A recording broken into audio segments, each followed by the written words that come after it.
హల్లెలూయా, హల్లెలూయా. నన్ను ఆహ్వానించిన సేవకుని, ఇక్కడ కూడిన సేవకులందరికీ కూడా ప్రభు పేరిట వందనాలు చెల్లిస్తున్నాను. ప్రియులారా, మనము కడవరి దినాల్లో మనం ఉంటున్నాము. ఏదో విషయాలు కథలు చెప్పుకొని పోయే దినాలు కాదు ఇవి. సంఘము రాకడకు సిద్ధపడవలసిన దినాలు ఇవి. సంఘము ఏ విధంగా ఆయన రాకడలు ఎత్తబడి ఆయనతో ఆయన ప్రక్కన ఆ సింహాసనం నందు కూర్చుండబెట్టుకోవాలన్నదే దేవుని అనాది ప్రణాళిక. ఆ ప్రణాళిక నెరవేర్చబడుటకై దేవుడు లేఖనాల్లో అనేక విషయాలు మన ముందు ఉంచాడు. తెస్సలోనికీయులకు రాసిన మొదటి పత్రిక 4వ అధ్యాయం 16వ వచనం చదవండి.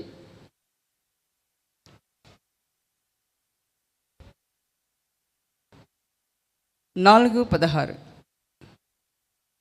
ఆర్భాటముతోనూ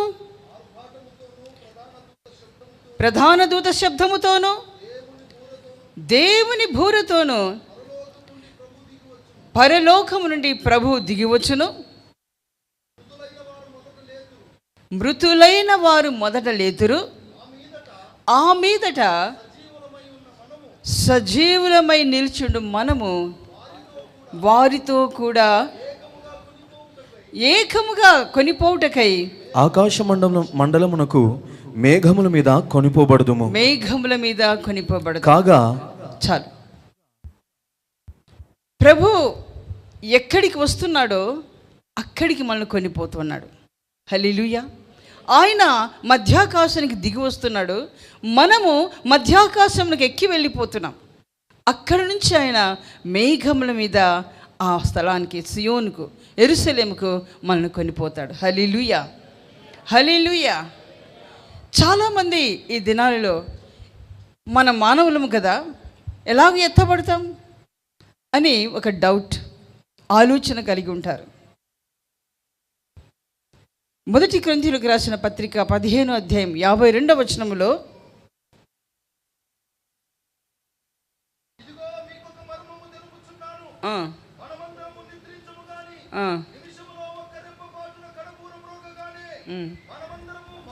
మనమందరము మార్పు పొందేదము. మృతులు అక్షయులుగా లేపబడతారు. క్రీస్తునందుండి మృతి చెందిన వారు లేపబడతారు. ఎప్పుడు? కడబూరం రోగినప్పుడు, ఆ శబ్దము వినినప్పుడు, ఆ బూర శబ్దం వినినప్పుడు మృతులైన వారు మొదట లేస్తారు. ఆ మీదట నిలిచుండు మనము మార్పు పొందేదము. క్షణములో మనం మార్పు పొంది మహిమా శరీరం దాల్చుకొని ప్రభువుని ఎదుర్కొటకు మనం ఎక్కి వెళ్తాం. హల్లెలూయా, హల్లెలూయా, హల్లెలూయా. ఎలాగో మనం మార్పు పొందుతాము? దీనిని విశ్వసించని వారు చాలామంది ఉన్నారు. అసలు రాకడే లేదని వారు కొంతమంది ఫలాని సమయంలో వస్తుందని కొందరు, క్రీస్తు విరోధి ముందు వస్తాడని కొందరు, శ్రమల కాలంలో మనం ఉండాలని, శ్రమలు అయిపోయిన తర్వాత మనం వెళ్ళాలని, శ్రమలకు ముందే మనం ఎత్తబడతామని రకరకాల వాదనలు ఈ విషయంలో ఉన్నాయి. ఏదేమైనా కానీ మనం ఎత్తబడాలి. మనం ఎత్తబడాలి అనే ఒక దర్శనం, ఆ నిరీక్షణ మనం కలిగి ఉండాలి. హల్లెలూయా, హల్లెలూయా. ఆ నిరీక్షణ మనం కోల్పోకుండా సాదృశ్యంగా కొందరి భక్తుల జీవితాలు దేవుడు గ్రంథంలో రాసి ఉంచాడు. ఉదాహరణకు ఎవరో కాదు, ప్రభువైన యేసుక్రీస్తే. మన యేసయ్య పునరుత్థానుడయ్యాడు.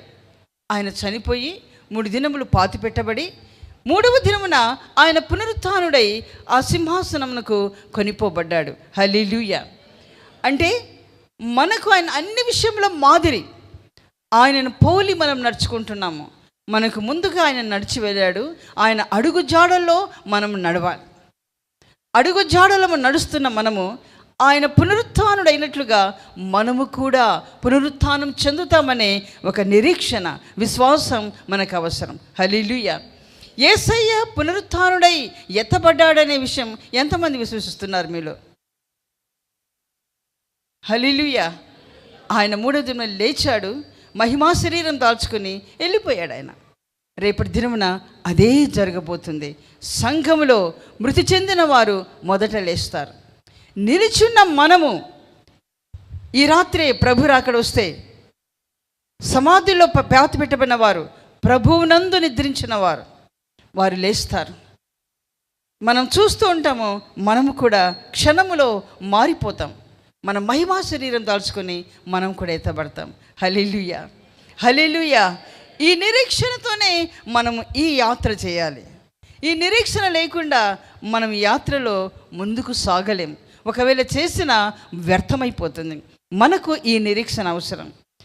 మరి యేసయ్య అయితే మృతులలో నుండి లేపబడ్డాడు. మరి ఉన్నట్టుండి మనం బ్రతికి ఉండగానే క్షణంలో మార్పు పొంది మనం వెళ్ళిపోతామని చెప్పేసి మన వాక్యం లేఖనాలు సెలవిస్తున్నాయి. మరి దీనికి ఎవరు ఉదాహరణ? ఇలాగ ఎవరైనా ఎత్తబడ్డారా?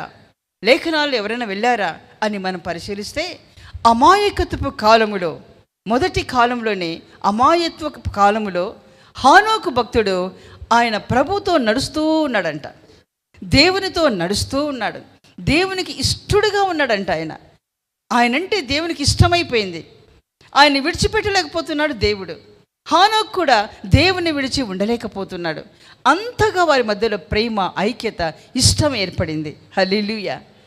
ఆయనకు ఇష్టడైనందున దేవుడు హానోకును కొనిపోయెను అని రాయబడింది. హల్లెలూయా. చూడండి, హెబ్రీయులకు రాసిన పత్రిక 11వ అధ్యాయం 5వ వచనం. ఆ విశ్వాసమును బట్టి హానోకు మరణము రుచి చూడకుండా కొనిపోబడ్డాడు. హల్లెలూయా. చూసారా? ఎందుకు? ఆయన మృతి చెందక మునుపు, కొనిపోబడక మునుపు దేవునికి ఇష్టడుగా ఉన్నాడు. అంటే దేవునికి ఇష్టమైన జీవితం మనం చేయగలగాలి. మనం దేవునికి ఇష్టమైన జీవితం, మన ప్రతి మాట, ప్రతి క్రియ, ప్రతి ప్రవర్తన దేవునికి ఇష్టంగా ఉండాలి. అలా ఇష్టంగా మనం జీవించినప్పుడు ఆయన మనల్ని కొనిపోతాడు. హల్లెలూయా. హానోకు మరణం చూడలేదు, నడుస్తూ ఉన్నాడు ప్రభుతో, అంతే ఉన్నట్టుండి వెళ్ళిపోయాడు ఆయన. అలాగే భక్తుడైన ఎలీషా, ప్రవక్త అయిన ఏలియా కూడా ఎత్తబడ్డాడు. ఆయన ఏలియా భక్తుడు దేవుని కొరకు రోషము కలిగి జీవించినవాడు. ప్రవక్త అయిన ఏలియా దేవుని కొరకు ఆసక్తి కలిగి, ఒక మంట కలిగి జీవించాడు. ఆయన ఆసక్తితో ప్రార్థించినప్పుడు వర్షం రాకుండా ఆగిపోయింది. మరలా ఆయన ఆసక్తితో ప్రార్థించినప్పుడు వర్షం కురిసింది. హల్లెలూయా. అంతటి ప్రార్థనాపరుడు ఏలియా ప్రవక్త. ఒకరోజు ఆ ప్రాంతమంతా కూడా బయలుదేవతను ఆరాధించే భక్తులు కొంతమంది ఉన్నారు, దాదాపు 400 మంది. ఏలియా ఒక్కడే ప్రభు పక్షంగా నిలబడ్డాడు. ఒక్కడైనా ఒంటరిగా వారితో సవాలు చేసి మాట్లాడుతున్నాడు. ఎవరు నిజ దేవుడు ఇప్పుడు తెలుసుకుందామని. అంత పట్టుదలతో, అంత ఆసక్తితో, అంత వైరాగ్యంతో ప్రభు కొరకు జీవించిన వ్యక్తి ప్రవక్త అయిన ఏలియా. ఆయన ప్రార్థించగా మంట కురిసింది, మంట దిగి వచ్చింది పైనుంచి. ఆయన పేర్చిన బలిపీఠం, కట్టెలు, నీళ్లు అన్నీ కూడా కాలిపోయినాయి, బుగ్గిగా మారిపోయినాయట అవన్నీ.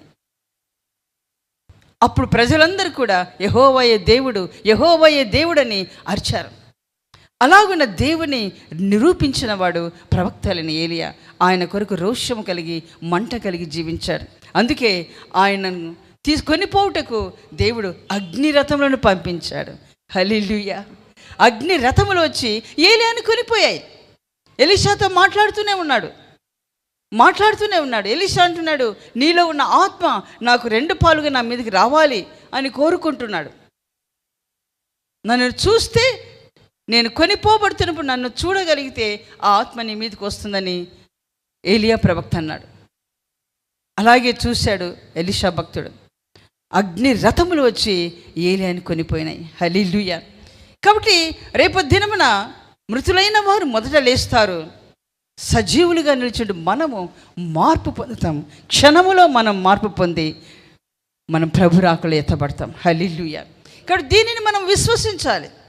దీని యందు మనం నిరీక్షణ కలిగి ఉండాలి. రాకడి గురించి చాలామంది పేతురు భక్తుడున్న కాలంలోనే ఇంకా రాలేదేంటి, ప్రభు ఇంకా ఎప్పుడు వస్తాడని ఎప్పటి నుంచో చెప్తున్నారు, ఇంకా రాలేదేంటి అని అపహాస్యం చేశారంట.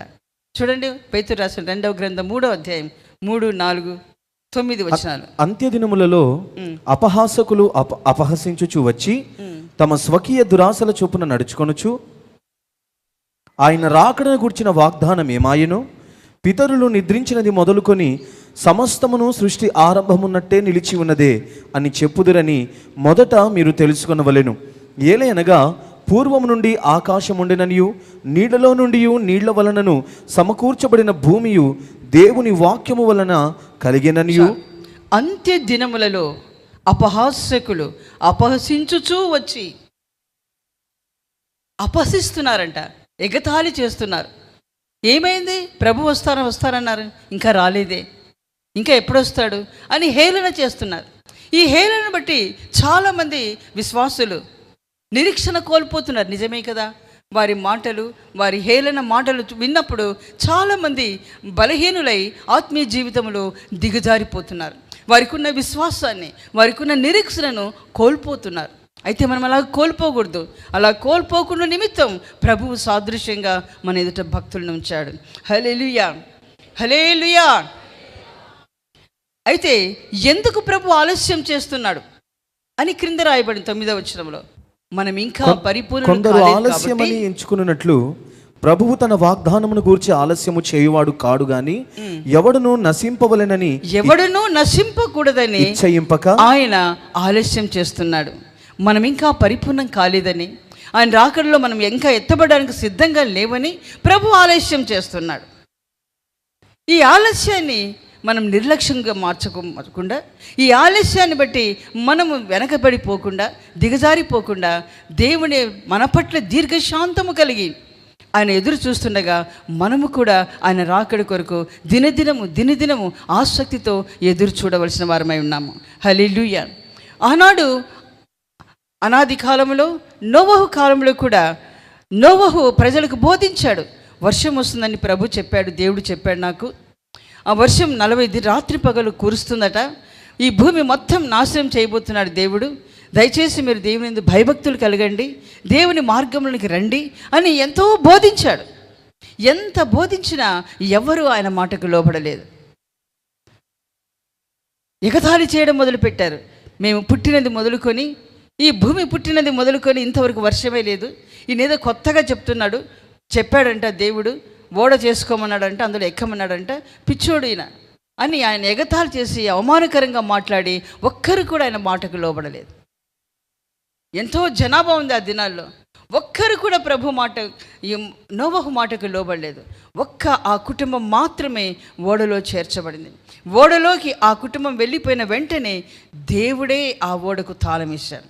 ఎందుకంటే వర్షం పడ్డప్పుడు ప్రజలు వచ్చి తలుపు కొడతాడేమో, అయ్యో నోవహు చెప్పింది నిజమవుతుంది, మనం నశించిపోతామేమని భయంతో వచ్చి తలుపు కొడితే నోవహు ఎక్కడ చూస్తాడో అని దేవుడే ఆ నోవహు ఎక్కిన ఓడకు తాళం వేశాడు.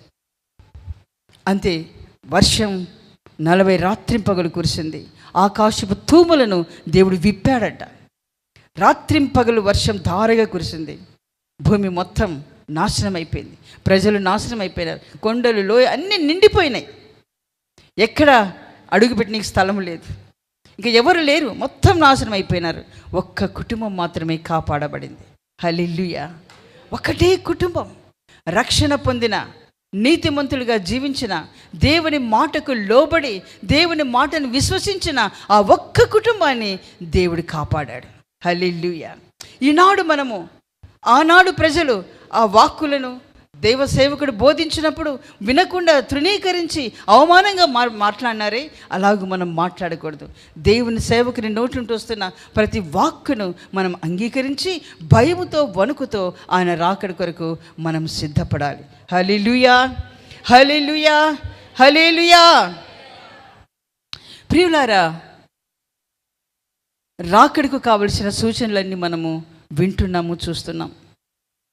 లోకంలో, ప్రపంచంలో, ఐక్యరాజ్య సమితిలోను, దేశంలో, ఈ ప్రపంచంలో ఉన్న పెద్ద పెద్ద అధికారులు, ప్రెసిడెంట్స్, ప్రధానులు, వీరందరూ కూడా one world, one nation, one religion, one coin అని, ఇక మీదట అంతా ఒకటే కాయిన్ ఉండాలి. ఈ ప్రాంతంలో రూపాయి, ఒక ప్రాంతంలో రూపీ అని, డాలర్ అని, ఇక వేరే పేర్లు ఉండకూడదు. అందరిది ఒకటే పేరు, ఒకటే కాయిన్, ఒకటే రిలీజన్, ఒకటే మతం. వేరే వేరే మతాలు ఉండకూడదు, ఒకటే మతం ఉండాలి, ఒకటే రాజ్యం ఉండాలి, ఒక్కరే పరిపాలన చేయాలి ప్రపంచమంతటా అని వాళ్ళు సిద్ధపడుతున్నారు. ఆ వారి యొక్క ఉద్దేశాన్ని నిరూపించడానికి, ఆ ఉద్దేశం సఫలపరచడానికి ఎన్నో ప్రయత్నాలు చేస్తున్నారు వాళ్ళు. దీని వెనక క్రీస్తు విరోధి ఆత్మ బలముగా క్రియ చేస్తుంది. ఎందుకంటే ఆ వన్ నేషన్ వన్ వరల్డ్ ప్రారంభించేది ఎవరో కాదు, క్రీస్తు విరోధే. దానికి ముఖ్య వ్యక్తిగా ఉండబోయేది క్రీస్తు విరోధే. ఆ ఆత్మ ఇప్పుడు తన రాజ్యం నిమిత్తం క్రీస్తు విరోధి ఇప్పుడు సమకూర్చుకుంటున్నాడు. ఆయన రాజ్య స్థాపన కొరకు అన్ని ఏర్పాట్లు చేసుకుంటున్నాడు లోకంలో. మన ప్రధానమంత్రి మోడీ కూడా దీనికొని ఒప్పుకున్నాడు. అవును, వన్ వరల్డ్ వన్ నేషన్ ఉండాల్సిందే, వన్ కాయిన్ వన్ రిలీజన్ అని ఆయన కూడా ఒప్పుకున్నాడు. ఇలా ప్రధానులందరూ ఒప్పుకున్నారు. ఇక ఎప్పుడు ప్రారంభమవుతుందో తెలియదు. అది ప్రారంభం కాకమునిపే ప్రభు వస్తాడు. హల్లెలూయా. క్రీస్తు విరోధి పరిపాలన ఈ భూమి మీద ప్రారంభం కాకమునిపే ప్రభు రాబోతున్నాడు. ఆయన వస్తాడు, మనం వెళ్ళిపోతాం. కడబూరం రోగగానే ఆ శబ్దం విన్న వెంటనే సంఘం ఎత్తబడుతుంది. హల్లెలూయా.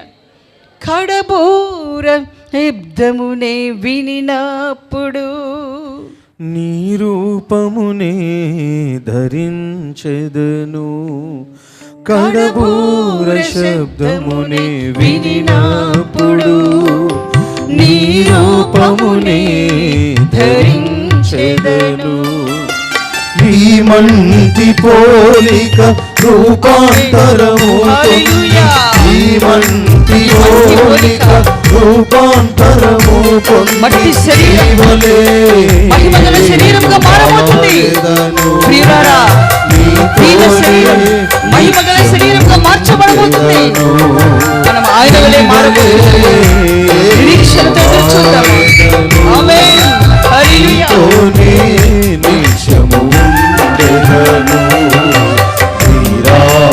కోసమే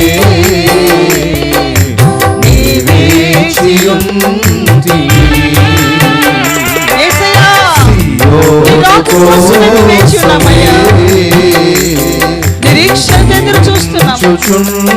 ఆమేన్. హల్లెలూయా. యేసయ్యా నా యేసయ్యా కొనిపోవా ఈ వీరుని. యేసయ్యా నా యేసయ్యా కొనిపోవా ఈ వీరుని. కోసమే నిరీక్షించితిని. సియోను కోసమే జీవించుచుంటిని. ఆయన రాక కోసము మనం ఎదురు చూచే బిడ్డలుగా ఉండాలి. ఎవరైతే ఎదురు చూస్తూ ఉంటారో వారిని కొనిపోవటకు ఆయన త్వరగా రానై ఉన్నాడు. హల్లెలూయా. హల్లెలూయా. అయితే హఠాత్తుగా ఆయన మందిరంలో అడుగు పెడతాడంట. మలాకి 3:1 రాయబడింది, ఆయన హఠాత్తుగా మందిరంలో అడుగు పెడతాడంట. మందిరంలో అంటే ఏది? 4 గోడలు కట్టి పైన సిలువ పెట్టి అది కాదు మందిరం. మందిరం అంటే సంఘం, అపోస్తుల ఉపదేశంపై కట్టబడుతున్న సంఘం. ఆ సంఘము కొనిపోటకు ఆయన దిగి వస్తాడు. హల్లెలూయా. అందరినీ కొనిపోడు ఆయన. అపోస్తుల బోధలో నిల్చున్న వారిని మాత్రమే కొనిపోటుకు వస్తాడు. ఎందుకంటే సంఘము పరిపూర్ణం కావాలి. క్రీస్తు సారూప్యములోనికి, క్రీస్తు పోలికలోనికి సంఘం ఎదగాలి. అదే ఎఫెసీయులకు రాసిన పత్రిక 4:13 రాయబడింది, పరిశుద్ధులు సంపూర్ణులగునట్లు క్రీస్తు శరీరము క్షేమాభివృద్ధి చెందుటకును పరిచర్య ధర్మం జరుగుటకును ఆయన కొందరిని అపోస్తులను, కొందరిని ప్రవక్తలను, కొందరిని సువార్థికులను, కొందరి కాపురులను ఉపదేశకులుగాను నియమించాను. పరిశుద్ధులు సంపూర్ణులగునట్లు క్రీస్తు శరీరము క్షేమాభివృద్ధి కలగాలి. ఆ పై వాక్యంలో రాయబడింది, క్రీస్తునకు కలిగిన సంపూర్ణతకు సమానమైన సంపూర్ణత గలవారముగా మనం మార్చబడాలి. అలా మార్చబడిన వారిని ప్రభు తీసుకెళ్తాడు. హల్లెలూయా. ఆయన పోలిక, ఆయన సారూప్యం మనలో కనబడాలి. అది కనబడకపోతే మనం విడవబడతాం. ఆ పోలికలోనికి, ఆ సారూప్యంలోనికి మనం ఎదగాలి. అలా ఎదిగించేది ఎవరు అంటే సంఘము, సహవాసంలో ఉన్న వారిని, దైవ సేవకులు వారిని ఎదిగిస్తారు. సహవాసం లేకుండా అటు ఇటు తిరుగుతూ ఒకరోజు ఆ సంఘం, ఒకరోజు ఈ సంఘం అని తిరుగుతున్న వారికి వారు ఎదగలేరు. సహవాసంలో స్థిరముగా నిలిచి ఉండాలి. ఏ సహవాసం? అపోస్తుల సహవాసం. ఎందుకంటే దేవుడు ఈ మర్మం అంటే సంఘము అనే మర్మాన్ని, సంఘం ఎలాగో సిద్ధపడాలి అనే మర్మమును దేవుడు అందరికీ బయలుపరచలేదు, కానీ అపోస్తులకు బయలుపరిచాడు. కాబట్టి అపోస్తుల సహవాసంలో ఎవరు ఉంటారో వారు పరిపూర్ణులైతారు. రేపు ప్రభు వచ్చినప్పుడు వారు ఎత్తబడతారు. హల్లెలూయా, హల్లెలూయా, హల్లెలూయా. రెండవదిగా, ఎవరైతే తమను తాము తగ్గించుకుంటారో వారు ఎత్తబడతారట. తగ్గించుకున్న వారే హెచ్చింపబడతారు. దానికి ఉదాహరణగా ఎవరో కాదు, మన ప్రభువైన యేసే. ఆయన ఎంతగా తగ్గించుకున్నాడు. పరలోకములో ఆ వైభవం, అది విడిచిపెట్టకూడని భాగ్యం, దాన్ని విడిచి మన కోసం ఆయన దిగి వచ్చాడు. దిగి రావడం అంటే ఎక్కడికి వచ్చాడు? ఆయన ఎక్కడ పెట్టారో తెలుసా? పుట్టిన వెంటనే పశువుల తొట్టిలో ఆయన పరుండబెట్టారట. సత్రములో ఎక్కడ పండుకోబెట్టాలో స్థలం లేక పశువుల తొట్టిలో పరుండబెట్టారంట. ఎంత తగ్గించుకున్నాడు ఆయన! దేవాది దేవుడు మన కొరకు పశువుల తొట్టిలోకి దిగి వచ్చాడు. మనమైతే కూర్చుంటామా పశువుల తొట్టి దగ్గర? అబ్బో వాసన, ముక్కు మూసుకొని పక్కకి వెళ్తాం. అయితే మన యేసయ్య మన కోసం అక్కడికి దిగి వచ్చాడు. అంతగా తగ్గించుకున్నాడు. తన శరీరాన్ని సైనికులకు అప్పగించుకున్నాడు. భయంకరంగా హింసిస్తున్నారు, ఉమ్మివేస్తున్నారు, వెంట్రుకలు పీకుతున్నారు, కొరడాలతో కొడుతున్నారు, చర్మమంతా ఊడి వస్తుంది. ఆయన మౌనంగా ఉన్నాడు, అప్పగించుకున్నాడు వారికి. సిలువ మరణ పర్యంతము తను తాను అప్పగించుకున్నాడు. ఆయన మరణ పర్యంతం అప్పగించుకున్నాడు. ఎందుకు? మనలను ఆయన వలె మార్చుకోవడానికి. హల్లెలూయా. మనలను ఆయనతో పాటు సింహాసనం మీద కూర్చుండబెట్టుకోవడానికి ఆయన తను తాను అలాగున తగ్గించుకొని తన జీవితాన్ని, ప్రాణమును, శరీరమును సమర్పించుకున్నాడు. ఆయన అధికారులు ఎదుట మౌనంగా ఉన్నాడు. అధికారులు అడుగుతుంటే ప్రశ్నకు జవాబు ఇవ్వట్లేదు, మౌనంగా ఉన్నాడు. కొరడాలతో కొడుతుంటే వారిని ఏమనలేదు, మౌనంగా ఉన్నాడు. ఆయన పట్టుకోవడానికి శత్రువులు వచ్చారు. ఆ శత్రువులు వచ్చి పట్టుకోవడానికి వచ్చినప్పుడు ప్రభు ఒక్కసారి కన్నులెత్తి వారికి వెళ్ళి చూశాడు. ఆయన చూడడమే ఆలస్యం, వెనక్కి వెళ్ళి పడిపోయారు అందరూ. సైనికులందరూ పడిపోయినారు, అని ఏమనలేదు. చూశాడంటనే, చూసిన వెంటనే వారు పడిపోయారు. అంత శక్తి కలిగిన దేవుడు. అయితే ఆయన శక్తిని ఉపయోగించుకోలేదు. తను కొట్టేవారిని, తను అవమానంగా మాట్లాడేవారిని, తను హింసించేవారిని ఆయన క్షణములో బూడిద చేయగలడు, కానీ అలా చేయలేదు. అప్పగించుకున్నాడు వారికి. ఎందుకు అప్పగించుకున్నాడంటే మన నిమిత్తమే ఆయన అప్పగించుకున్నాడు. అంతగా ఆయన తగ్గించుకున్నాడు. మనం ఒక మాట అంటే మౌనంగా ఉండలేం, అదిరిపడతాం. ఒక చెంప కొడితే 2 చెంపలు చూపించమన్నాడు ప్రభు. ఇప్పుడు ఒక చెంప కొడితే 2 చెంపలు వాయించేస్తారు. ఎవరో కాదు, క్రైస్తవులే, బైబిల్ చదివేవారే. మౌనంగా ఉండలేరు. ఒక మాట అంటే 10 మాటలు వెంటనే రిపీట్. దేవుని బిడ్డలారా, ఆయన ఎందుకు ఇవన్నీ మనకు చూపించాడంటే మనం ఆయనలాగా జీవించాలని. ఆయన మాదిరి, ఆయన వల్లే మౌనంగా సహించమని, ఓర్చుకోమని ఆయన నేర్పించాడు. పిలాతు ప్రశ్నిస్తుంటే ఒక్క మాట కూడా జవాబు ఇవ్వలేదు. ఆయన మౌనంగా ఉన్నాడు. న్యాయ విధాన సభలో ఆయన నోరు తెరవలేదంట. తనకు న్యాయం జరగట్లేదు, తనేం తప్పు చేయలేదు, తెలుసు తను ప్రభు దేవుని చిత్తం చేయడానికి వచ్చాడు కాబట్టి అప్పగించుకొని మౌనంగా ఉన్నాడు. మనం అలా మౌనంగా ఉండగలమా? ఉండలేం మనం. అయితే అది మనం నేర్చుకోవాలి. ఆయనలో ఉన్న పరిపూర్ణతకు సమానమైన పరిపూర్ణత గలవారముగా మనం మార్చబడాలంటే ఆయనలో ఉన్న మౌనమును, ఆయనలో ఉన్న క్షమాహృదయమును, ఆయనలో ఉన్న తగ్గింపును, ఆయనలో ఉన్న ప్రేమను మనం నేర్చుకొని అది మనం మనలో ఉండి బయలుపరచబడాలి. అది ప్రజలకు మనం చూపించగలగాలి. అప్పుడే ఆ పూర్ణతలోనికి మనం ఎదుగుతాము. ఆ రాకడలో మనము ఎత్తబడగలము. హల్లెలూయా, హల్లెలూయా, హల్లెలూయా. అలాగే మనం బైబిల్ గ్రంథంలో భక్తుల జీవితాలు చూస్తే హెచ్చింపబడిన వారందరూ కూడా తమను తాము తగ్గించుకున్నవారే. దావీదు మహారాజు ఉన్నాడు. ఆయన గొలియాతును చంపినప్పుడు దావీదుకు 10,000 అని పొగిడారు. అలా పొగడక మునుపు ఏం చేశాడు? ఆయన గొలియాతును చంపక మునుపు లోయలోకి దిగిపోయాడంట. లోయలోకి దిగి నున్నటి రాళ్ళను తీసుకొచ్చి గొలియాతుని కొట్టాడు. లోయలోకి దిగిపోయాడంట ఆయన. దిగిపోయిన అనుభవం, ఎక్కిపోయే అనుభవం, హెచ్చింపబడే అనుభవం. ఎవరు తగ్గించుకుంటారో వారిని దేవుడు హెచ్చిస్తాడు. అందుకే ఇర్మియా గ్రంథం 48వ అధ్యాయం 18వ వచనం చదవండి.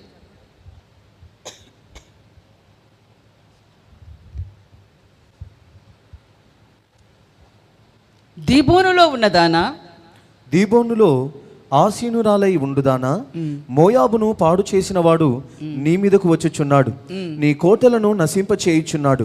నీ గొప్పతనము విడిచి దిగిరమ్ము, నీ గొప్పతనము విడిచి దిగిరమ్ము. ఎండిన దేశములో కూర్చుండుము. నీ గొప్పతనం విడిచి దిగిరమ్ము. నీ ఐశ్వర్యమును విడిచి నీవు దిగిరా. నీ హోదాను విడిచి నీవు దిగిరా. నీ చదువును విడిచి నీవు దిగిరా. నీ ఆస్తి అంతస్తులను విడిచి దిగిరా. నీ పలుకుబడిని విడిచి దిగిరా. ఎక్కడికి? ప్రభు సన్నిధిలో దిగి వచ్చే స్థితిలో మనం ఉండాలి. లోకంలో ఎలా ఉన్నామో తెలియదు. మనం ఎప్పుడైతే ప్రభుని నమ్ముకున్నామో అన్నిట్లోంచి మనం తగ్గించుకొని జీవించాలి. మన ఐశ్వర్యాన్ని, మన హోదాను చూపించుకోకూడదు. మనం తగ్గించుకొని జీవించాలి. అలా తగ్గించుకున్నప్పుడే ప్రకటన గ్రంథం 4వ అధ్యాయం 1వ వచనం రాయబడింది, ఇక్కడికి ఎక్కిరా అని దూత పిలుస్తున్నాడు. హల్లెలూయా. ఇక్కడికి ఎక్కిరా అనే స్వరం వినబడుతుంది. ఎప్పుడు? తగ్గించుకొని మన స్థాయి నుంచి, మన స్థితి నుండి మనం దిగి వచ్చినప్పుడు ఎక్కిరా అనే పిలుపు మనకు వినబడుతుంది. హల్లెలూయా, హల్లెలూయా. కాబట్టి క్రైస్తవులమైన మనము ఒక గొప్ప తగ్గింపు జీవితం కలిగి ఉండాలి. చాలామందిలో అది కనబడట్లేదు. మనం చూసినప్పుడు ఓ ఈ బిడ్డ క్రైస్తవ బిడ్డ, అందుకే ఇలా తగ్గించుకున్నాడు అని ప్రజలు చెప్పగలగాలి. అలాగున్న ప్రభువును మనం మహిమపరచాలి. ప్రభువుని ఇతరులకు చూపించగలగాలి. హల్లెలూయా, హల్లెలూయా. అపోస్తలుడైన పౌలు కూడా ఆయనను కొట్టారు. బాగా కొట్టి రాళ్ళతో కొడుతున్నప్పుడు శిష్యులు ఏం చేశాడంటే ఒక బుట్టలో పెట్టి కొండపై నుంచి కిందికి దింపారంట. ఆయన కిందికి దిగిన తర్వాత ఆయన ప్రార్థనలు గడుపుతున్నప్పుడు అన్ని ఆకాశముల కంటే 3వ ఆకాశానికి ఆయన ఎక్కిపోయాడని రాయబడింది.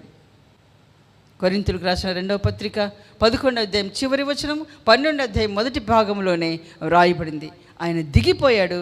అన్ని ఆకాశముల కంటే 3వ ఆకాశానికి ఆయన ఎక్కిపోయినట్లుగా రాయబడింది. అలాగే మనం తగ్గించుకున్నప్పుడు ప్రభు కొరకు మన జీవితాలను, మన మన మన భావాలను సమస్తం మనం తగ్గించుకొని జీవించినప్పుడు ఆయన మనల్ని హెచ్చిస్తాడు. ఆయన వద్దకు మనల్ని కొనిపోతాడు. హల్లెలూయా. కాబట్టి తగ్గింపు జీవితం మనకు అవసరం. మోషే భక్తుని చూసినప్పుడు మోషే భక్తుడు కూడా ఆయనకున్న రాజవైభవం, రాజనగరంలో పెరిగాడు. కొద్ది రోజులైతే సింహాసనం మీద కూర్చోబోతున్నాడు. ఎప్పుడైతే తన జీవితము, తన స్థితి తెలుసుకున్నాడో వెంటనే నాకు ఈ రాజభవనం వద్దు అనుకున్నాడు. దాన్ని విడిచి తన ప్రజలతో కష్టపడడానికి తాను సమర్పించుకున్నాడు. దిగి వచ్చాడు ఆయన. ఆ స్థానాన్ని విడిచి దిగి రావడం వలన ఒక గొప్ప నాయకుడిగా మార్చబడినాడు. హల్లెలూయా, హల్లెలూయా, హల్లెలూయా. మనం దిగి వస్తేనే మనం ప్రభు కొరకు వాడబడతాం. మనం దిగి వస్తేనే రేపు ఎక్కి వెళ్ళే అనుభవం మనం కలిగి ఉంటాం. హల్లెలూయా. అయితే ఈ సీనాయి మనము నిర్గమకాండం 19వ అధ్యాయం 20వ వచనం చదవండి. ఆ భాగంలో రాయబడింది, దేవుడు ఒక కొండ మీదకి దిగి వచ్చాడంట. సీనాయి పర్వతం మీదకి ఆయన దిగి వచ్చాడు. అక్కడికి మోసే ఎక్కి వెళ్ళాడంట. యెహోవా సీనాయి పర్వతం మీదకి దిగి వచ్చాను అనగా ఆ పర్వత శిఖరము మీదకి దిగి వచ్చెను. యెహోవా పర్వత శిఖరము మీదకి రమ్మని మోషేను పిలువగా మోషే ఎక్కిపోయాను. మోసే ఎక్కిపోయాను. ఇదొక సాదృశ్యం. ప్రభు రాకడలో అలాగే ప్రభు మధ్యాకాశంకి వచ్చి మనం పిలుస్తాడు, మనం అక్కడికి ఎక్కిపోతాం. హల్లెలూయా. ఇక్కడ మోసేని దేవుడు పిలిచాడు. మోసే ఎక్కి వెళ్ళి 40 రాత్రింపగళ్ళు ప్రభుతో గడిపి వచ్చాడు. ఎక్కి వెళ్ళే అనుభవాన్ని మోసే మనకు చూపిస్తున్నాడు. అలా ఎక్కక మునుపు సీనాయి పర్వతం అన్నా హోరేబు పర్వతం అన్న ఒకటే, ఈ రెండు ఒకటే.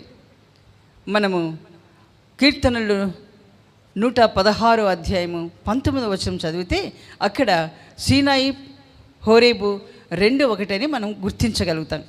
అయితే దేవుడు మొట్టమొదట దిగి వచ్చినప్పుడు, హోరేబు కొండ మీద దిగి వచ్చినప్పుడు ఆ ప్రాంతంలో మోసే మన గొర్రెల మందను కాస్తూ ఉన్నాడు. గొర్రెల మందను కాస్తూ ఉన్నప్పుడు అక్కడ ఆ కొండ మీద ఒక పొద కాలిపోతుందంట. అది మోసే కనబడింది. పొద కాలిపోతుంది. మామూలుగా అడవిలో పొదలు కాలిపోతుంటాయి, పొదలు రాసుకొని కాలిపోతుంటాయి, కొద్దిసేపటికి అవి బూడిదైపోతూ ఉంటాయి. కానీ మోసే చూస్తున్న ఈ పొద చాలాసేపు నుంచి గమనిస్తున్నాడు. కాలిపోతుందిలే అనుకొని మౌనంగా ఉన్నాడు. అయితే పొద కాలిపోలేదు, పొదలాగే కనబడుతుంది. మంట అయితే అక్కడ మండుతూనే ఉంది, మంట ఆరిపోవట్లేదు. పొదలాగే కనబడుతుంది, పొద అలాగే ఉంది, మంట మాత్రం కనబడుతుంది. అప్పుడు మోషే అనుకున్నాడు, చదవండి నిర్గమకాండ 3వ అధ్యాయం 1వ వచనం.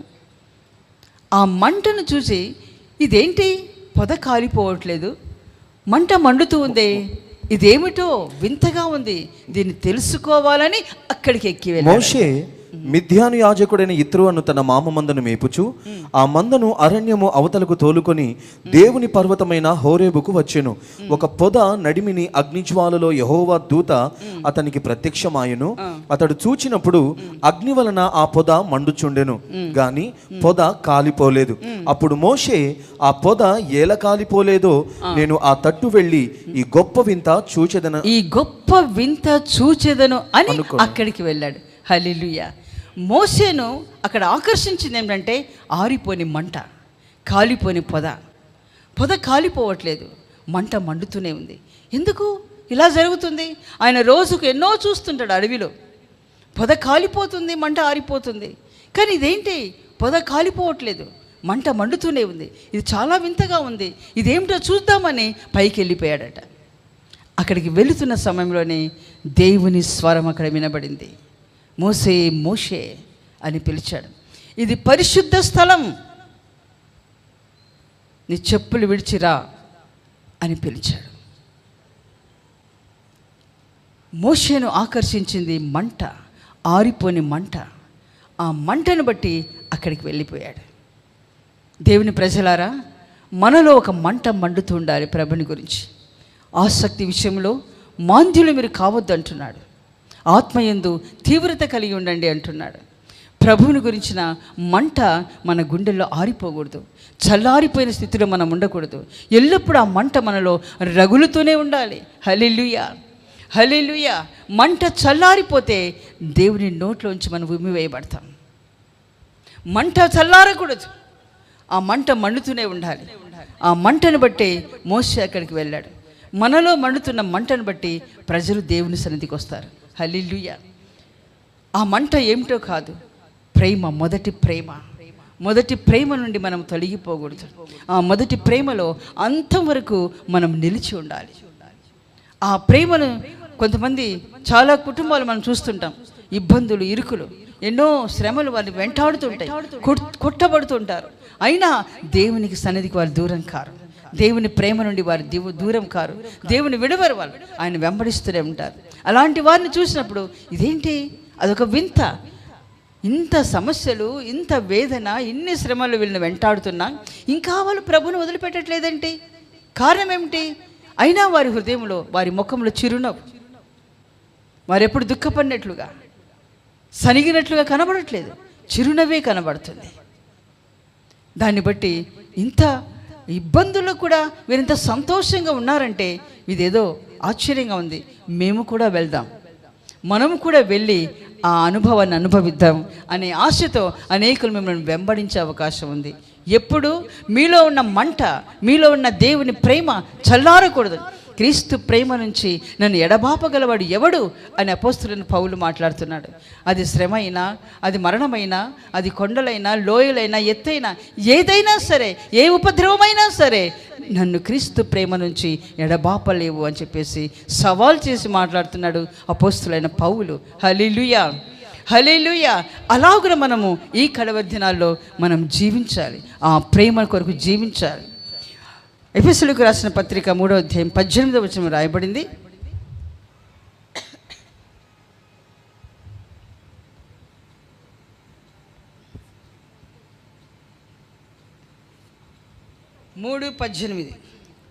విశ్వాసము ద్వారా నివసించినట్లుగాను తన మహిమైశ్వర్యము చొప్పున మీకు దయచేయవలననియు మీరు దేవుని సంపూర్ణత యందు పూర్ణులగునట్లుగా, మీరు దేవుని సంపూర్ణత యందు పూర్ణులగునట్లుగా ప్రేమయందు వేరుపారి, ప్రేమయందు వేరుపారి, స్థిరపడి సమస్త పరిశుద్ధులతో కూడా దాని వెడల్పు, పొడుగు, లోతు, ఎత్తు ఎంతో గ్రహించుకొనుటకును జ్ఞానమునకు మించిన క్రీస్తు ప్రేమను తెలుసుకొనుటకును తగిన శక్తి గల వారు కావాలనని ప్రార్థించుచున్నాను. అపోస్తలుడైన పౌలు రాస్తున్నాడు ఈ మాట. మనం శక్తి గల వారుగా మార్చబడాలంట. ఎప్పుడు మార్చబడతామంటే మనం క్రీస్తులో మన వేరు పారాలంట. ఆయన ప్రేమలో మన వేరు పారాలి లోపలికి. ప్రేమలో వేరు పారి ఆయన ప్రేమలో ఉన్న పొడవు, లోతు, ఎత్తు, వెడల్పు ఎంతో మనం తెలుసుకున్నప్పుడు ఆ ప్రేమ యొక్క ఆయన మనం శక్తివంతులుగా మనం మార్చబడతామట. హల్లెలూయా, హల్లెలూయా. కాబట్టి ప్రియులారా, మనము ఆయన ప్రేమలో వేరు పారిన వారేమై ఉండాలి. కొలస్సీలో కూడా రాయబడింది, ఆయన వేరు పారాలి. మనము వేరు లోతులోనికి పోవాలి. భూమి లోతులోనికి పోయిన వేరు, ఏ చెట్టు వేరైతే భూమి లోతులోనికి పోతుందో ఆ చెట్టు స్థిరంగా ఉంటుంది, అది కదలదు. ఎంత గాలి వచ్చినా అది కదలదు. ఎందుకు? వేర్లు లోపలికి పోయినాయి. మన వేర్లు ప్రభు లోపలికి వెళ్ళినప్పుడు, ఆ ప్రేమ లోపలికి మనం వెళ్ళిపోయినప్పుడు మనం కూడా కదలము. ఎలాంటి శ్రమలు వచ్చినా స్థిరంగా ప్రభు కొరకు మనం నిలబడతాం. అసలు ప్రేమ యొక్క వెడల్పు అంటే ఏమిటి అది తెలుసుకోమంటున్నాడు ఆయన. ప్రేమ యొక్క వెడల్పు, ఇంత గొప్ప ప్రేమ నిర్లక్ష్యము చేసినలా ఎలాగూ తప్పించుకొందురు అని రాయబడింది. ఇంత గొప్ప రక్షణ దేవుడు మనకిచ్చిన రక్షణ మామూలు రక్షణ కాదు. ఆయన ఎంత శ్రమపడి మనకు రక్షణ ఇచ్చాడు. ఆ రక్షణను మనం సులభంగా తీసుకోకూడదు, నిర్లక్ష్యం చేయకూడదు, ఎంత మాత్రం నిర్లక్ష్యం చేయకూడదు. భయముతో వణుకుతో ఆ రక్షణను మనం కాపాడుకోవాలి. ఇంత గొప్ప రక్షణను నిర్లక్ష్యము చేసినలా ఎలాగూ తప్పించుకొందురు అని రాయబడింది. నిర్లక్ష్యం చేయకూడదు. మనం గొప్ప రక్షణ, ఆయన లోకమును ప్రేమించి తన కుమారుని మనకిచ్చాడని, మన కొరకు బలిగా అర్పించాడు. ఆయన ప్రేమ యొక్క వెడల్పును మనం తెలుసుకోవాలి. తెలుసుకున్నప్పుడు మనం కదలం. ఆయన ప్రేమ యొక్క పొడవు, ఆ పొడవు ఏమిటో తెలుసా? ప్రేమ యొక్క పొడవు సింహాసనం. మనలను సింహాసనానికి కొనిపోవాలన్నదే ఆయన ప్రేమ యొక్క పొడవు. హల్లెలూయా, హల్లెలూయా. ఆ సింహాసనానికి ఎత్తబడాలనే ఆశ ఎంతమందికి ఉంది? ఆశ కలిగిన వారము ఆ ప్రేమ యొక్క పొడవును మనం తెలుసుకొని మనం ఆ సింహాసనానికి పరిపూర్ణంగా సిద్ధపడాలి. హల్లెలూయా. ప్రేమ యొక్క ఎత్తు అది. ప్రేమ యొక్క పొడవు ఏమిటంటే అంతవరకు ప్రేమించుట. ఆయన ప్రేమ మధ్యలో ఆపేది కాదు, శాశ్వతమైన ప్రేమతో ఆయన మనల్ని ప్రేమిస్తున్నాడు. లోకం ప్రేమలు కొద్ది కాలమే ఉంటాయి, కొద్ది కాలమే ఉంటాయి. ఇస్తే ప్రేమిస్తారు, లేకపోతే లేదు. ప్రేమిస్తే ప్రేమిస్తారు, లేకపోతే లేదు. ఆస్తి ఉంటే ప్రేమిస్తారు, లేకపోతే లేదు. ఆస్తులు ఉంటేనే బంధువులు వస్తారు ఇంటికి, ఏమీ లేదనుకునే వాళ్ళు రారు. కానీ లోకంలో ఉన్న ప్రేమలన్నీ కూడా అశాశ్వతమైనవి, కానీ దేవుని ప్రేమ శాశ్వతమైంది. యూదా ఇస్కరియోతును అంతవరకు ఆయన ప్రేమించాడంట. యూదా ఇస్కరియోతు తనను చంపాలని ప్రయత్నం చేస్తున్నాడని, తను అప్పగిస్తానని చెప్పేసి ఆయన కొన్ని డబ్బు కూడా లంచం తీసుకున్నాడని తెలుసు యేసయ్యకు. అయినా అంతవరకు ఆయన్ని ప్రేమించాడు. ఆ ప్రేమ మనము కలిగి ఉండాలి. మనం ఎదుటి వారిని అంతవరకు ప్రేమించాలి. వారి కొరతలను బట్టి, వారి బలహీనతలను బట్టి వారిని దూరంగా పెట్టకూడదు, వారిని అసహించుకోకూడదు, వారిని తిరస్కరించకూడదు. అంతవరకు మనం ప్రేమించాలి. యేసయ్య మనకు మాదిరి. ఆయన ఎలాగో ప్రేమించాడో మనం కూడా అలాగే ప్రేమించాలి. హల్లెలూయా. ఆయన ప్రేమ యొక్క లోతు, ఆయన చనిపోక మునుపు, ఆయన చనిపోయిన వెంటనే, సమాధిలో పాతిపెట్టబడిన వెంటనే లోపలికి వెళ్ళిపోయాడు. భూ దిగంతముల వరకు వెళ్ళి అక్కడున్న పరిశుద్ధులను పైకి తీసుకొచ్చాడు. ఆ దినంలో ప్రభు ఎత్తబడక మునుపు పరదేశం అనేది కింది భాగంలో ఉంది. పాతాళంలో ఒక పక్క, పరదేశం ఒక పక్క ఉంది. పరిశుద్ధులు అక్కడ ఉన్నారు, వీరు వారు చూస్తున్నారు. దానికి సాదృశ్యం ధనవంతుని కథ. ధనవంతుడు లాజరు కథ మీకు అందరికీ తెలుసు. చనిపోయిన తర్వాత లాజరు అబ్రహాం ఒడిలో ఉండడం, ధనవంతుడు కాలుతూ ఉండడం మంటలో, ధనవంతుడు అబ్రహాంతో మాట్లాడడం, అంటే కింద ఉంది. ఎప్పుడైతే ప్రభు చనిపోయి వెళ్ళిపోతున్నాడో, పైకి ఆరోహణం అవుతున్నాడో, అప్పుడు ఆ లోపలున్న పరదేశును పైకి తీసుకెళ్ళిపోయాడు. హల్లెలూయా, హల్లెలూయా. ఆయన ప్రేమ యొక్క లోతు. కాబట్టి ఈ ప్రేమ యొక్క ఎత్తు, వెడల్పు, లోతు ఎప్పుడైతే పొడుగు మనం గ్రహిస్తామో, మనం కూడా ప్రభువులో స్థిరంగా ఉంటాం. ఎలాంటి శ్రమలు వచ్చినా మనము తొట్టిల్లము. హల్లెలూయా, హల్లెలూయా, హల్లెలూయా. ప్రేమ ఎలాగూ చల్లారుతుంది? మంట చల్లారడానికి కొన్ని కారణాలు ఉన్నాయి. లూకాసు వార్త 8వ అధ్యాయము 11వ అధ్యాయము 33వ వచనము, 8వ అధ్యాయము 16వ వచనం అనుకుంటా. అక్కడ రాయబడింది, ఒకడు దీపము వెలిగించి దీపస్తంభం మీద పెడతారు. మంచం కిందనో, కుంచెము కిందనో, పాత్ర కిందనో, చాటు చోటుల్లోనే పెట్టరు.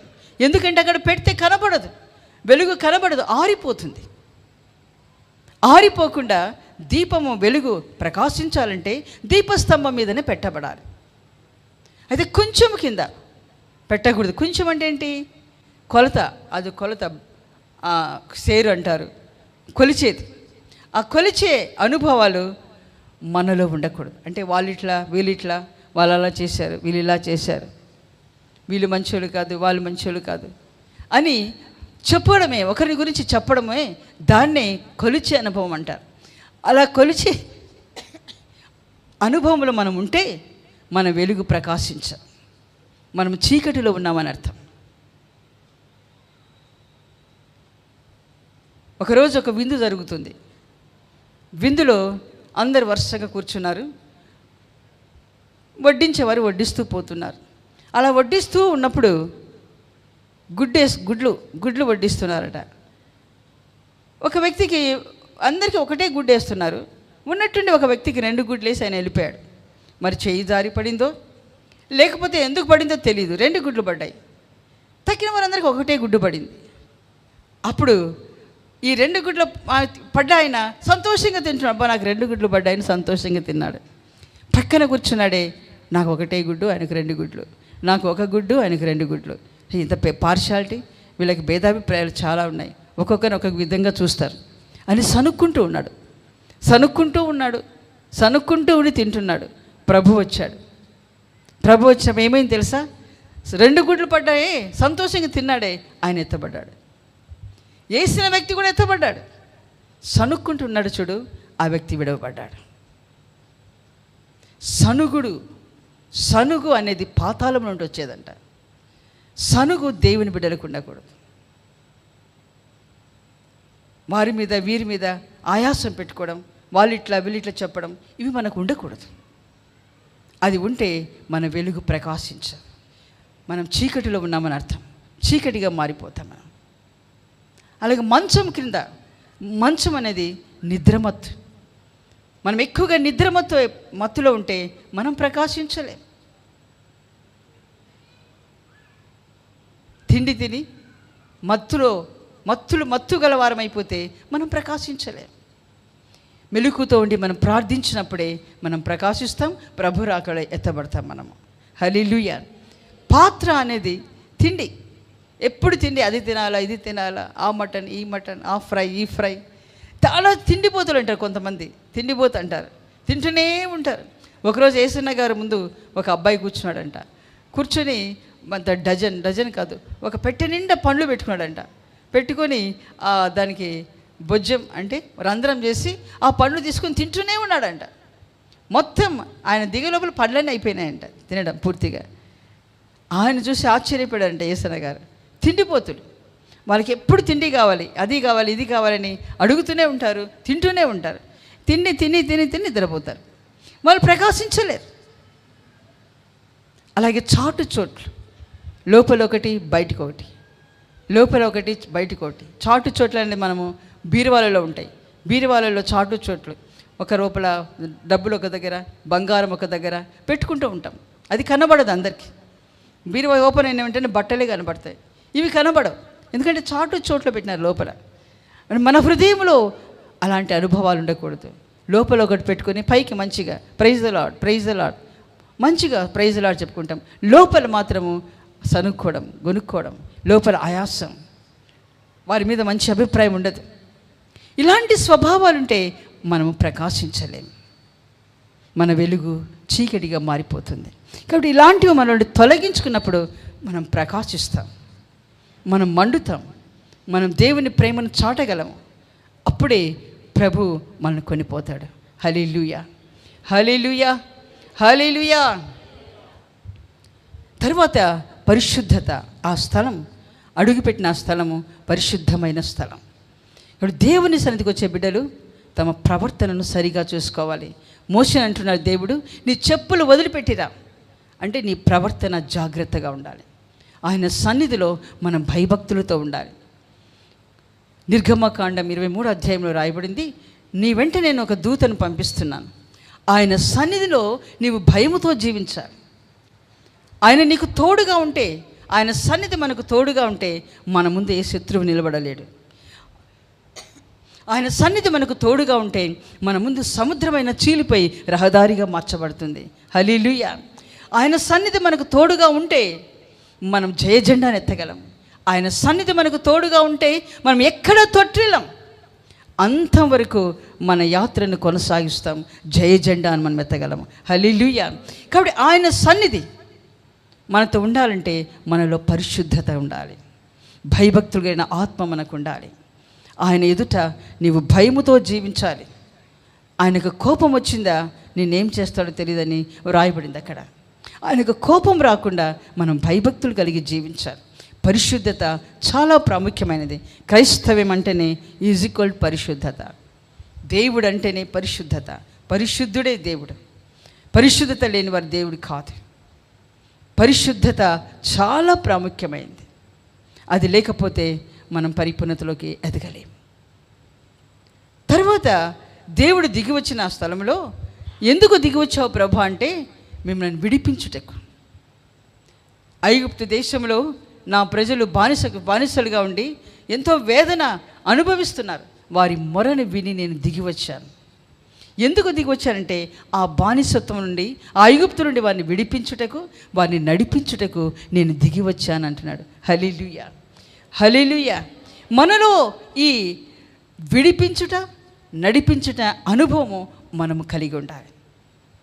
ఆనాడు వారి శ్రమ, బానిసత్వంలో శ్రమ కృంగిపోతున్నప్పుడు ప్రభు ఐగుప్తులో నుండి మోషే నాయకత్వంలో 10 అద్భుతాలు చేసి వారిని అక్కడి నుంచి విడిపించాడు. విడిపించి ఆయన చిన్నగా కానానుకు తీసుకెళ్ళిపోయాడు. ఆయన వాగ్దానం చేసిన దేశానికి వారిని కొనిపోయాడు.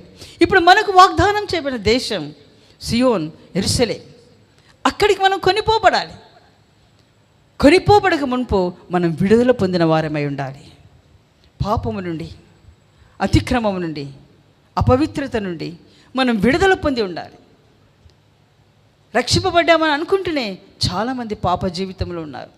అపవిత్రమైన నుండి విడుదల పొందలేదు. రక్షణ పొందారు, దేవుని సన్నిధికి వస్తారు, ఆరాధిస్తారు, అన్నీ బాగానే ఉంటాయి. కానీ వారిలో సరైన భయభక్తులు ఉండవు, సరైన రక్షణ, సరైన విడుదల అనేది కనిపించదు.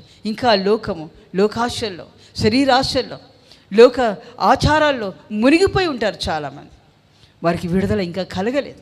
ఒక సరైన విడుదల మనం పొంది ఉండాలి. సరైన విడుదల మనం పొందినప్పుడే ప్రభు మనను కొనిపోతాడు ఆ స్థలానికి. హల్లెలూయా, హల్లెలూయా. తర్వాత నడిపిస్తాడంట. ఆయన నడిపింపుకు ఎవరు అప్పగించుకొని జీవిస్తారో వారిని ఆయన అక్కడికి తీసుకెళ్తారు. ఆత్మ చేత మనం నడిపించబడాలి. దైవ సేవకుల చేత వారికి అప్పగించుకొని మనం నడిపించబడాలి. ఇశ్రాయేలును నడిపిస్తున్నప్పుడు వారికి ముందుగా మందసం మోయుచున్న యాజకులను ఇశ్రాయేలు వెంబడించారంట. వారు అలా వెంబడిస్తున్నప్పుడు ఆ మందసం వారిని విశ్రాంతి స్థలానికి తీసుకెళ్ళిందంట. హల్లెలూయా, హల్లెలూయా. సంఖ్యాకాండం 10వ అధ్యాయం 33వ వచనం రాయబడింది, ఆ మందసం మోయుచున్న యాజకులను ఇశ్రాయేలు వెంబడించారు. అలా వెంబడించినందువలన వారు ఆ విశ్రాంతి స్థలంలో, ఆ కనాన్లో వారు చేరగలిగారు. హల్లెలూయా, హల్లెలూయా. కాబట్టి మనకిచ్చిన దైవ సేవకులను మనం వెంబడించాలి. వారు ఆత్మచేత మనం నడిపిస్తున్నప్పుడు ఆ నడిపింపుకు పూర్తిగా మనం అప్పగించుకోవాలి. మన ఇష్ట ప్రకారం మనం నడిస్తే మనం కనాను చేరలేం, మనం అక్కడికి రాకలో ఎత్తబడలేం. మన ఇష్టాన్ని, మన స్వార్థాన్ని మనం చంపుకొని దేవుని ఆత్మ నడిపింపుకు, దైవ సేవకుల నడిపింపుకు పరిపూర్ణంగా మనం అప్పగించుకోవాలి. ఆనాడు మోషేకు ప్రజలు అప్పగించుకున్నారు. అప్పగించుకోక మధ్యలో సరిగిన వారందరూ కూడా సంహరింపబడ్డారు. ఆ నడిపింపును తిరస్కరించిన వారు సంహరింపబడ్డారు. భూమి నోరు తెరిచి చనిపోయారు వాళ్ళు. సృష్టి ప్రారంభం నుంచి ఎప్పుడు భూమి నోరు తెరవలేదు. తిరుగుబాటు చేసిన వారి కొరకే భూమి నోరు తెరవబడింది. వారు అక్కడే అందరూ లోపలికి వెళ్ళిపోయి చనిపోయారు. నడిపింపును తిరస్కరించకూడదు. దైవ సేవకుల నడిపింపుకు పరిపూర్ణంగా అప్పగించుకోవాలి. మోషే తర్వాత యెహోషువ నడిపించాడు. ఆ యెహోషువ నడిపింపుకు వారి చెవులను, వారి కాళ్ళను, వారి చేతులను అప్పగించుకున్నారని రాయబడింది. హల్లెలూయా. అలా అప్పగించుకున్నందువలన యెహోషువ వారిని నడిపించాడు. అలాగే మనము దైవ సేవకుల నడిపింపుకు పరిపూర్ణంగా అప్పగించుకున్నప్పుడు మాత్రమే ఆ కనాను, ఆ యెరూషలేం, ఆ సియోను మనము చేరగలము. హల్లెలూయా, హల్లెలూయా, హల్లెలూయా. ప్రజలారా, మనం ఎక్కి వెళ్ళాలన్నదే దేవుని ఆశ. అందుకే ఇలాంటి విషయాలన్నీ సాదృశ్యంగా బైబిల్లో దేవుడు రాసి ఉంచాడు. ఆ హోరేబు కొండ మీద ప్రజలు దాహం కొన్నారంట. దేవుని గురించిన దాహం మన హృదయాల్లో రేగాలి. ఆయన చూడాలని, ఆయన ఎదుర్కోవాలనే దాహం మనలో కలిగినప్పుడే మనము ఆయన ఎదుర్కోగలం. హల్లెలూయా, హల్లెలూయా, హల్లెలూయా. కాబట్టి ప్రస్తుత కాలంలో మనకు విరోధముగా, ఈ రాకడకు విరోధంగా వినబడుతున్న మాటలు బట్టి ఎవరు అధైర్యపడొద్దు, ఎవరు నిరుత్సాహపడొద్దు, ఎవరు వెనకంజ వేయవద్దు. లేఖనాలను మనం విశ్వసిద్దాం. లేఖనం ప్రకారంగా ప్రభును వెంబడిద్దాం. నిరీక్షణతో ప్రభు రాకడ కొరకు ఎదురు చూద్దాం. మనలో మంట ఆరిపోకుండా ఆ మంటను అంతవరకు మండాలి. ఆ ప్రేమలో నుంచి మనం తొలగిపోకుండా అంతవరకు ప్రేమలో నిలిచి ఉండాలి. సత్క్రియల చేత మనం వెలగాలి. ప్రభువును, ప్రభు యొక్క మహిమను, ప్రభు యొక్క స్వభావాలు మనలో ఉండి ఇతరులకు మనం చూపగలగాలి. అలా చూపిస్తూ ప్రభు కొరకు జీవిద్దాం. పరిశుద్ధ జీవితం మనం చేద్దాం. పాపం నుండి పరిపూర్ణంగా విడిపింపబడిన వారమే. ఒక సరైన రక్షణలో మనం ఎదుగుదాం. ఆ రక్షణలో మనం ఎదుగుతున్నప్పుడు కడవరి రక్షణ మన కొరకు ప్రభు సిద్ధపరిచాడు. కడవరి కాలములో పొందబోవు రక్షణ అని రాయబడింది లేఖనాల్లో. ఆ రక్షణే ప్రభు రాకలో ఎత్తబడడం. హల్లెలూయా. ప్రభు రాకలో ఎత్తబడడమే కడవరి కాలపు రక్షణ. ఆ రక్షణ కొరకు మనం అందరము పరిపూర్ణంగా సిద్ధపడదాం. దేవుడి కృప మన అందరికీ అనుగ్రహించునుగాక. ఆమేన్.